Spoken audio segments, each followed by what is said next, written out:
DK ಸಂಪುಟದಲ್ಲಿ ಕಿರಿಯರಿಗೂ ಕೂಡ ಮಣೆ ಹಾಕಲಾಗಿದೆ, ಹಿರಿಯರಿಗೂ ಕೂಡ ಮಣೆ ಹಾಕಲಾಗಿದೆ. ಉಪ್ಪಾರ ಸಮುದಾಯದ ಪುಟ್ಟರಂಗ ಶೆಟ್ಟಿಗೆ ಲಾಸ್ಟ್ ಚಾನ್ಸ್ ಅಂತೆ. ಎಸ್, ಸಚಿವ ಸ್ಥಾನಕ್ಕೆ ಸಂಬಂಧಪಟ್ಟ ಹಾಗೆ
ಅವಕಾಶ ಕೊಡಲಾಗಿದೆ. 51 ವರ್ಷದ ಸಂತೋಷ್ ಲಾಡ್ ಎರಡನೇ ಕಿರಿಯ ಸಚಿವರಾಗಿದ್ದಾರೆ.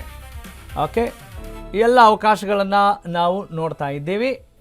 ಒಟ್ಟಿನಲ್ಲಿ ಗಾಯತ್ರಿ ಶಾಂತೇಗೌಡರು ಇರ್ಬೋದು, ಇವರು ಹೊಸಬರಾಗಿ ಇಲ್ಲಿ ಮಣೆ ಹಾಕಲಾಗಿದೆ. ಇನ್ನು 69 ವರ್ಷದ ಬಸವರಾಜ ರಾಯರೆಡ್ಡಿ, ಹಿರಿಯರು, ಕಿರಿಯರು, ಯುವಕರು ಎಲ್ಲರೂ ಕೂಡ ಇದ್ದಾರೆ, ಎಲ್ಲ ಸಮುದಾಯದವರು ಕೂಡ ಇದ್ದಾರೆ. ಆದರೂ ಕೂಡ ಆಕಾಂಕ್ಷೆ ಇಟ್ಕೊಂಡಂಥವರಿಗೆ ಈಗ ಇಲ್ಲಿ ದುಃಖ ಆಗಿದೆ. Yes, that's all for now.